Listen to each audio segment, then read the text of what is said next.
ची फॉर्म करायची ती आपण छान शिकून प्रॅक्टिस सुद्धा केली. आता आजच्या लेसन मध्ये त्याच्याकडे एक पुस्तक आहे, तिच्याकडे एक कार आहे, आमच्याकडे मोठं घर आहे, या प्रकारची वाक्य कशी तयार करायची हे बघणार आहोत. म्हणजेच आज सगळ्यात इम्पॉर्टंट हॅज आणि हॅवचा करेक्ट उपयोग आपण शिकणार आहोत. आणि हॅव आणि हॅज सोबतच आपण हॅड कधी वापरायचं हे सुद्धा बघणार आहोत. बघा, he has, she has, it has. So he, she आणि इट या तीन गोष्टींसोबत हॅजचा वापर होतो. आणि I have, you have, we have, they have. ठीक आहे. So I, you, we, they सोबत हॅवचा वापर होतो. हॅड कधी म्हणणार आहोत ते मी तुम्हाला पुढे सांगणार आहे. आता स्क्रीनवर एक टेबल येत असेल, तो टेबल नोट डाऊन करा किंवा स्क्रीनशॉट काढून ठेवा. ठीक आहे.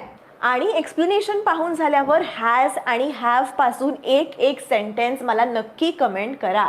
आता नेमकं कशा प्रकारे आणि कधी वापर होतो ते मी तुम्हाला आता एक्सप्लेन करते. बघा, हॅव आणि हॅज म्हणजे काय, तर म्हणजे असणे. ठीक आहे. पजेसिंग, ओनिंग किंवा एक्सपिरियन्सिंग म्हणजे बघा, तुमच्या मालकीची काहीतरी गोष्ट आहे किंवा तुम्ही काहीतरी एक्सपिरियन्स सांगताय तेव्हा हॅव किंवा हॅजचा वापर केला जातो. कन्फ्यूज होऊ नका, मी सेंटेन्सेस सांगते म्हणजे तुम्हाला चांगली क्लॅरिटी येईल. आता बघा, ताबा दाखवायचा आहे म्हणजे तुमच्या मालकीचं काहीतरी आहे, तर कसं म्हणणार तुम्ही, माझ्याकडे एक पुस्तक आहे. ओके, माझ्याकडे एक पुस्तक आहे. I have a book. I have a book. तिच्याकडे निळ्या रंगाची कार आहे. She has a blue car. तिच्याकडे आहे ना, शी हॅज अ ब्लू कार. मी काय सांगितलं होतं लक्षात आहे? He has, she has, it has, I have. म्हणून मगाशी आय हॅव आणि शी हॅज. बघा, तो टेबल मी आधी दाखवला होता, तो खूप महत्त्वाचा आहे. स्क्रीनशॉट काढून ठेवा, वहीमध्ये लिहून काढा. ठीक आहे. आणि प्रत्येक आत्ता जे वाक्य दिसतंय मला एक एक वाक्य तुम्ही फॉर्म करून कमेंट करायचं आहे, त्याशिवाय तुम्ही शिकणार नाही आहात. Okay. They have a swimming pool. त्यांच्याकडे स्विमिंग पूल आहे. They have a swimming pool. त्याचं एक सुंदर घर आहे. He has a beautiful house. He has a beautiful house. We have a great English teacher. आमच्याकडे इंग्रजीचा उत्तम शिक्षक आहे. We have a great English teacher. You have a meeting at 12 noon. तुमची दुपारी 12 वाजता मीटिंग आहे. हे सांगायला सुद्धा हॅवचा वापर केला जातो. You have a meeting at 12 noon. The washing machine has a leak in it. Washing मशीनमध्ये गळती आहे. The washing machine has a leak in it. It has a hole near the door. दरवाजाजवळ एक छिद्र आहे. It has a hole near the door. माझ्याकडे नवा phone आहे. I have a new phone. I have a new phone. त्यांच्याकडे मोठं घर आहे. They have a big house. They have a big house. आणि व्हिडिओ मी पुढे कंटिन्यू करायच्या आधी सांगावं असं वाटतंय की व्हिडिओच्या एंडला जेव्हा हॅव, हॅज आणि हॅड तिन्ही गोष्टी शिकून होतील तेव्हा मी प्रॅक्टिस सेंटेन्सेस घेणार आहे, फिल इन द ब्लँक्स, ज्याचे उत्तर तुम्हाला कमेंट करायचे आहेत. त्याच्यामुळे संपूर्ण हॅव, हॅज आणि हॅड आधी चांगल्या पद्धतीने समजून घ्या. ठीक आहे. आत्ता तुम्ही सेंटेन्स कमेंट कराच, पण एंडला जे प्रॅक्टिस टेस्ट घेणार आहे त्याची सगळी उत्तरं मला तुमची कमेंटमध्ये वाचायची आहेत. त्याच्यामुळे नक्की कमेंट करून तुमचे आन्सर्स द्या. आपल्याला उद्या सुट्टी आहे. We have a holiday tomorrow. We have a holiday tomorrow. त्याच्याकडे नवीन सायकल आहे. He has a new bike. He has a new bike. तिच्याकडे पाळीव कुत्रा आहे. She has a pet dog. She has a pet dog. माझ्या मित्राकडे गाडी आहे. My friend has a car. My friend has a car. शाळेकडे मोठं मैदान आहे. The school has a big playground. The school has a big playground. तर कळलं तुम्हाला हॅज कधी वापरायचं आणि हॅव कधी वापरायचं. खूप सोपं आहे. प्रॅक्टिस करा म्हणजे तुम्हाला समजेल. छान तुमच्या अक्षरात तुम्ही वहीमध्ये लिहून काढा, त्याशिवाय समजणार नाही.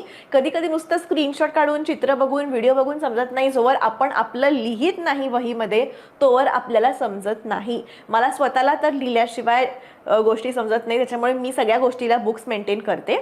सो हा जो फॉर्म्युला आहे, कशाला काय जोडलं जातं हे तुम्ही लिहून काढा. आता हॅड. ओके, वापर आणि उदाहरण आपण बघूया. आता हॅड म्हणजे काय बघा, असणे किंवा होतं, काहीतरी होतं म्हणजे काय, भूतकाळ. ओके, पास्ट टेन्स दर्शवण्यासाठी हॅड वापरलं जातं.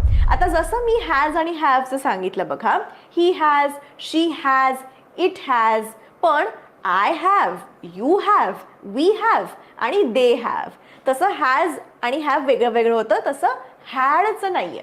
हॅड सर्वात सोपं आहे बघा, सगळ्यांना हॅड लागतो.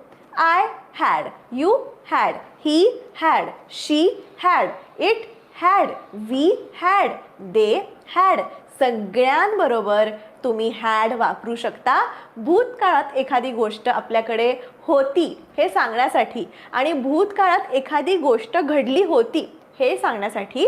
Excuse me, could I please get a glass of water? लोक म्हणायचे की मी नेहमी बैलगाडीतच राहीन, पण आता माझ्याकडे बघा, मी फर्स्ट हे सांगण्यासाठी हॅडचा वापर आपण करतो. फॉर एक्झाम्पल, माझ्याकडे एक पुस्तक होतं. I had a book. I had a book. तिच्याकडे निळ्या रंगाची कार होती. She had a blue car. She had a blue car. त्यांच्याकडे स्विमिंग पूल होता. They had a swimming pool. They had a swimming pool. त्याचं घर सुंदर होतं. He had a beautiful house. He had a beautiful house. आमच्याकडे इंग्रजीचे उत्तम शिक्षक होते. We had great English teachers. We had great English teachers.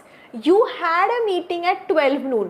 तुमची दुपारी 12 वाजता मीटिंग होती. You had a meeting at 12 noon. म्हणजे कदाचित आत्ता 2 वाजलेत आणि मी सांगते की अरे 12 वाजता तुमची मीटिंग होती. You had a meeting at 12.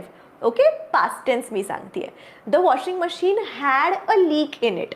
Washing मशीनमध्ये गळती होती, ती आता चांगली झाली असावी. ओके, म्हणून the washing machine had a leak in it. I had a bicycle when I was a child. लहानपणी माझ्याकडे सायकल होती. I had a bicycle when I was a child. She had long hair last year. म्हणजे गेल्या वर्षी तिचे लांब केस होते. She had long hair last year. बघा, पास्ट टेन्स, भूतकाळाबद्दल आपण बोलतोय. They had a big house in Mumbai. त्यांच्याकडे मुंबईत मोठं घर होतं, कदाचित ते विकलं असेल. Okay, they had a big house in Mumbai. He had a pet dog. त्याच्याकडे एक पाळीव कुत्रा होता. He had a pet dog. I had finished my homework before dinner. मी रात्रीच्या जेवणापूर्वी माझा गृहपाठ पूर्ण केला होता. I had finished my homework before dinner. She had already left when I reached. मी पोचण्यापूर्वीच ती निघून गेली होती. She had already left when I reached. We had met before the party. पार्टीच्या आधीच आम्ही भेटलो होतो. We had met before the party. तर आता हॅव आणि हॅज बेसिक आहे, कळलंय. हॅड थोडंसं कधी कधी अवघड जाऊ शकतं, but with practice you will get the hang of it. आता मला पटकन फिल इन द ब्लँक्स तुम्ही सांगायचे आहेत. कमेंटमध्ये तुम्ही अख्खं आन्सर नाही लिहिलं तरी चालेल. नंबर 1 तुमचा आन्सर, नंबर 2 तुमचा आन्सर, नंबर 3 तुमचा आन्सर. अशा प्रकारे कमेंट करून तुमचे आन्सर्स दिले तरी चालेल. Okay, ready? ऑप्शन 3च आहेत, हॅव, हॅज किंवा हॅड तुम्हाला भरायचे गाळलेल्या जागांमध्ये. First sentence is I dash a best friend.